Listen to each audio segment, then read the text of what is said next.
Eta zurrumurruetatik salto egiten dugu Euskaraldiara. Gaur gaude hemen, Maier Arrietarekin, bada Euskaraldiaren getxon dinamizatzailea. Kaixo, Maier, eskerrik asko gurekin egotea gaitu. Eskerrik asko. Zuei, eskerrik asko. Maier azalduko digu pizka bat Euskaraldia, zertan datza, zer da Euskaraldia? Bueno, Euskaraldia, aurten Euskaraldiaren bigarren edizioa egingo dugu, eta Euskaraldia hizkuntza ohiturak aldatzea helburua duen ariketa soziala, ez? Euskal Herri osoan egiten dana, aurten 15 egunetan zehar egingo duguna, eta azkenean helburua da euskararen erabilera handitzea. Gutxieneko baldintzak, euskara ulertzea, 16 urte, baino 16 urtetik gora duten pertsonek parte hartu dezakete ariketan, eta getxoren kasuan badugu irribizi rola, naiz eta euskara ez jakin parte hartzen dutenak ere bai. Eta esan digute azaroren 20tik abenduaren 4 izango da Euskaraldia, izango dela, zertan datza? Hori da, aurten 15 egun izango dira, duela lehenengo edizioan 11 izan ziren, eta aurten 15 izango dira, eta zuk esan bezala azaroren 20tik abenduaren 4 bitartean egingo dugu ariketa. Aurten, nobedadea plano pertsonal batetik, plano kolektibora egingo da salto ere bai, eta norbanakoak eta kasu honetan entitateak ere parte hartuko dute. Orduan gizarte praktika kolektibo bat izan da, gizartearen aktibazioa eskatzen du, ez? Eta arigunen bitartez gizartearen aktibazio hori handiago zabalagoa izango da, mota guztietako enpresak parte hartu ahalko dute ariguneak sortuz. Eta, leloak dioen bezala, euskaraz gehiagorekin, gehiagotan egingo dugu. Maier, bai, itxegin mesedez rolei buruz. Zer suposatzen du rol horiek, kompromisoa, rol horiek 15 egunez hartzea, kompromiso hori hartzea? Zer suposatzen du? Bai, lehen komentatu dut 3 rol daude getxon, hau bizi, belarri prest eta herri bizi. Rolek ez daukate hizkuntza gaitasunarekin zerikusia. Hau da, rolek jokabide bat erakusten dute. 15 egun horietan zehar, ze jokaera hartuko dudan Euskaraldia den bitartean, ariketa egiten dudan bitartean, zein izango da nire jokaera, ez? Eta guk beti esaten dugu, rolarekin koherente izan margara. Lehen aipatu dizuedan bezala, 3 rol dauzkagu getxo. Hau bizi, belarri prest eta irri bizi. Hau bizi, une oro euskaraz egiten duen pertsona izango da. Eta lehen hitza beti euskaraz egingo duena. Hau izango litzateke aktivista linguistiko bat, ez? Demagun, okindegira sartzen naiz, eta nire lehen hitza, nik ez dakite pertsona horrek euskaraz egiten duen, nik euskaraz egingo diot, hori da. Kaixo, egunon, ze moduz, eta hori izango litzateke ahobizi. Eta ahobizik bebai oso garrantzitsua da euren paperra zen. Elkarrizketa elebidunetan euskerari eutzi behar diote. Hau da, naiz eta demagun, gu hirurok, kuadrillan, danok dakigu euskeraz. Hori getxon adibidez, nire kuadrian oso ohikoa da. Denok dakigu euskeraz, baina gazteleraz hitz egiten dugu, ez da? Ahobizi baten rola izango litzateke, nik badakit, zuek euskaraz dakizuela, orduan nik euskaraz egingo dut, beti, eta utziko diot. Orduan, azten gara, elkarrizketa bat hori da, hitz egiten, eta zuk niri gazteleraz. Zuk euskaraz, gazteleraz, baina nik euskaraz egin behar dut, bai, alabai, alabai, alabai.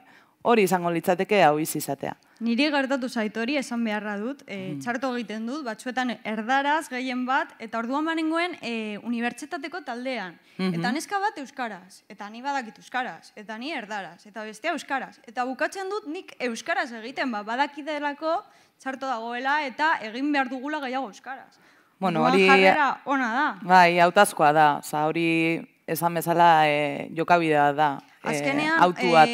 Gustatzen zait, hori tiro egiten dizute pizka bat, eta pizten dizute euskaraz egiteko. Oso ituta gaudelako beste hizkuntzetan hitz egitera. Bai. Gero belarri prest rola daukagu, bai. Hori da. Belarri prest rolak eskatzen duena da, zuk niri egidazu euskeraz, eta nik erabakiko dut, egoeraren arabera, aukeren arabera, nahien arabera, bebai, euskeraz egin, gazteleraz egin, frantsesez egin, soahiliz, nahi dudan hizkuntzan, baina nik erabakitzen dut. Baina nik bai eskatzen dut eraktibo batean, zuk nire euskeraz egitea, eta gero ja nik erabakiko dut euskeraz egin, edo beste hizkuntza baten erantzun. Eta edonor izan daiteke belarri prest, edonor. Ni aurten belarri prest izango naiz. Zen, nik badakite nire inguruan dauden pertsona batzuekin, gazteleraz hitz egingo dudala, naiz eta eurak euskaraz ulertu eta euskaraz egin.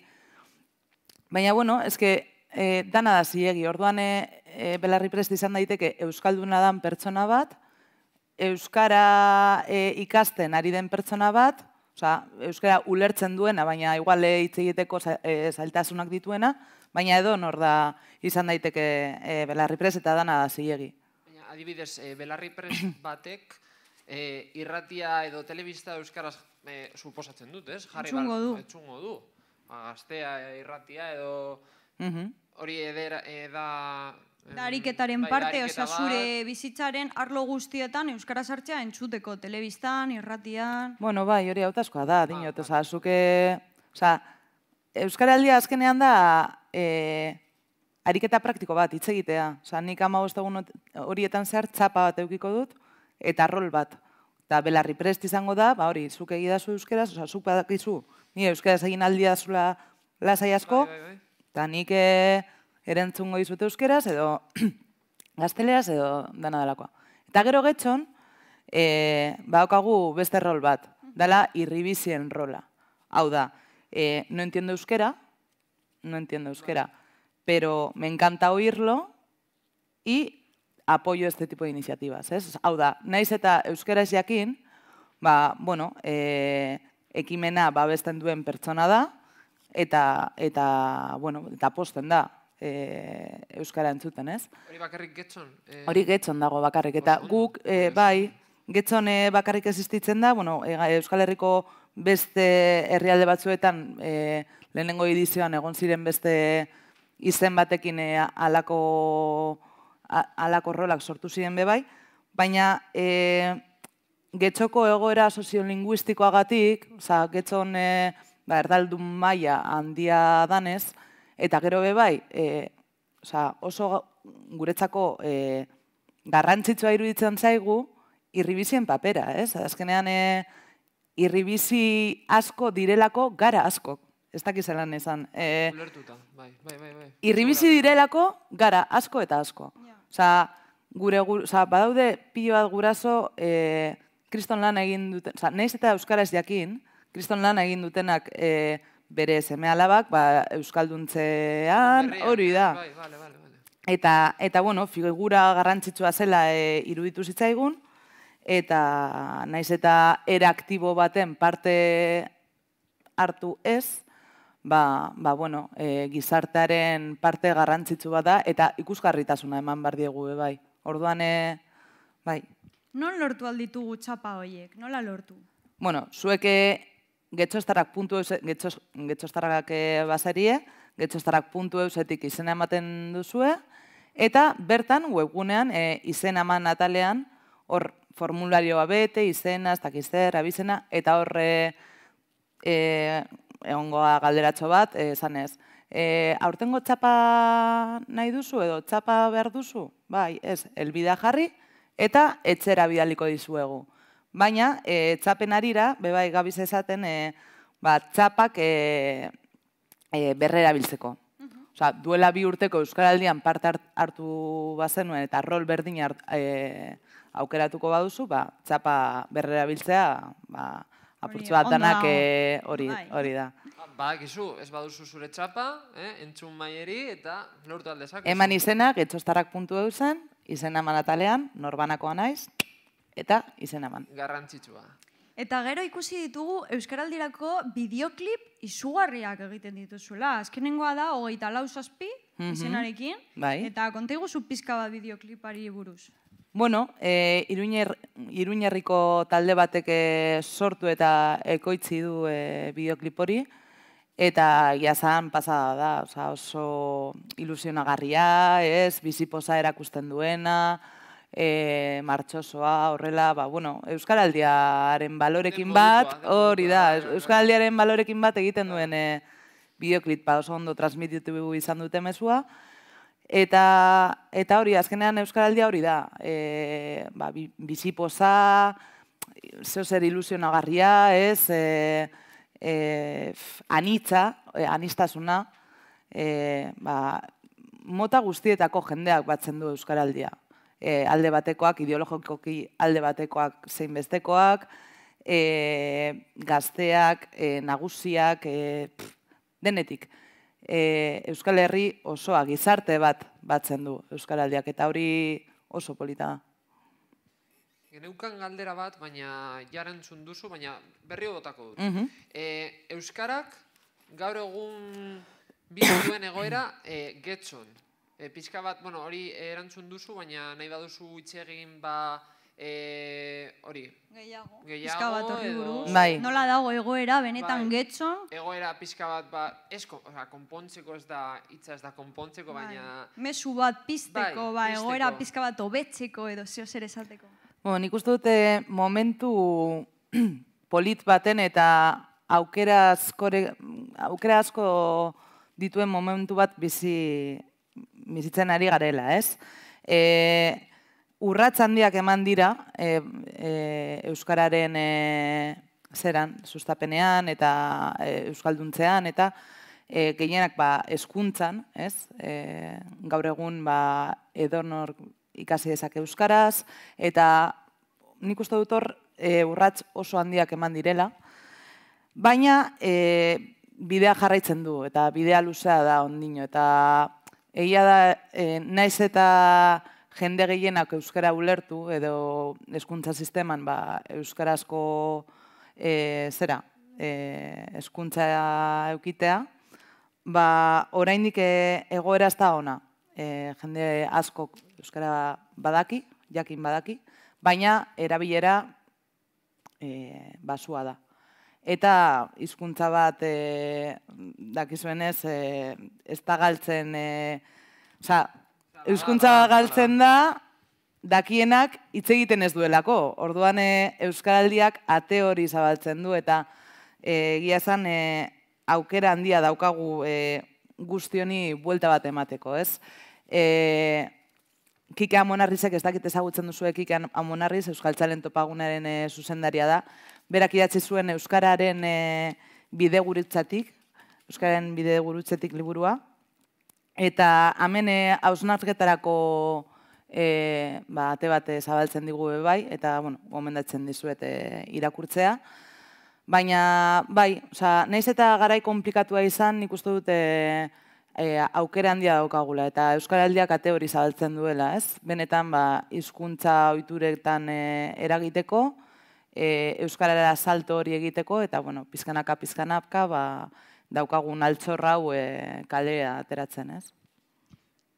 Elkarrizketa izteko, Miren, ni galdetu nahi diot, amaitu baino lehen, zer espero duzu aurten, jende kopuruari dagokionez, aurtengo getxoko Euskaraldian? Jende asko, beste urteak baino gutxiago, nola ikusten duzu? Beti gaude, nik uste dut beti tematzen gara kopuruarekin, argi dago kopuruak errealitate bat erakusten duela, ez? Eta garrantzitsua dela bai. Nik espero dut parte hartze handi bat, zabal bat izatea. Kopuru aldetik, handia. Jendeak izen amatea Euskaraldian, eman izena Euskaraldian. Baina parte hartze aktibo bat, parte hartze zoriontsu bat, ilusioz beteriko parte hartze bat gura dut izatea. Eta gustatuko litzait. Gizartean bizipoza sentimendua nagusituko duena, ez? Eta bizi dugun egoera bai nahiko makala izanik, ea Euskaraldiak behintzat, ez dakit. Ate hori erekitzen duen, ilusioa pizten duen herrian, girotzen duen, eta, Eta Euskaraldian parte hartzeko txapa jarri, baina webgunean sartu behar gara Euskaraldiaren webgunean, ikusi ditugu badaudela aholku batzuk belarri prest eta hau bizi izateko edo webgunen, bai? Bai, bueno, egin behar duzun lehenengo gauza da, edo norberak egin behar duen lehenengo gauza da, erabakitza, bueno, izena eman, eta erabaki, hau bizi, belarri prest, irri bizi izango naiz, gero, arigunetan entitate baten barruan, elkarte, enpresa baten barruan parte hartzaen baldin badut, ariketa gita, ez? Zelan, ez dakit zer galdetu diazun zehazki? Bai, webgunean sartu behar garen eta han izena eman. Bai. Edo txapa hartxarekin izena ematen dugu, nola da prozesua? Ez, prozesua da, zu getxostarrak.eu sartzen zara, izena eman atala sakatu, hor norbanakoa naiz, eman, zure datuak izena bizena, jaioteguna, ezakizer, datuak sartu, rola aukeratu, eta bertan esan behar duzu, iazko edo duela 2 urteko txapa erabiliko duzun, edo txapa bat gura duzun. Txapa bat nahi baduzu, etxera bidaliko dizuegu. Eta 2 aste barru formazio saioak egingo ditugu Getxon, online formazio saioak, hau bizi belarri prest formazio saioak, tailerrak. Datak badituzu, ja? Bai, datak baditugu. Zein datak? Primizia. Desberdinak egingo ditugu. Aurten badakizuen ariguneak eukiko ditugula, hau da, mota guztietako enpresak parte hartuko dute, Getxon 135 entitatek izena eman dute. Asko dira. Mota guztietako enpresak dira. Eta enpresei zuzendutakoak 3 egingo ditugu, sektoreka segmentatuta. Eta gero herritarrei begira beste 3. Orduan, azaroaren 2ko aste horretan egingo ditugu formazio gehienak. Eta, bueno, gehien bat formazio horietan egingo duguna izango da, zer dan hau bizi izatea, zer dan belarri prest izatea, eta zelan jokatuko dugu, zein izango da 15 egun horietan, suertatu daitezken egoerak, zelan egingo dioegun aurre zailtasunei, zeintzuk izango diren irtenbideak, ez? Egoera horien aurrean hori egiteko, eta... Entzun duzue lagunak, azaroaren 20tik, abenduaren 4 Euskaraldia izango da, beraz, izena eman behar dute, danok izena ematera, eta mil esker Maier hemen egotagatik, gureki. Zuei. Placer bat izan da. Beraz, espero dugu hurrengo hilean dena primeran joatea, eta eskerrik asko. Eman izena Euskaraldian? Bai, guk emango du, nik ez nuen ezagutzen, eta emango dut, aurten egongo nahi txaparekin, jarriko dut bat. Oso ondo. Eta jarraituko dugu, gero, jarraitu zuzenean, ikusiko garelako Meltdown proiektuarekin etorriko direnak, Wanted ideia lehiaketaren irabazleak. Hortaz, gurekin jarraitu.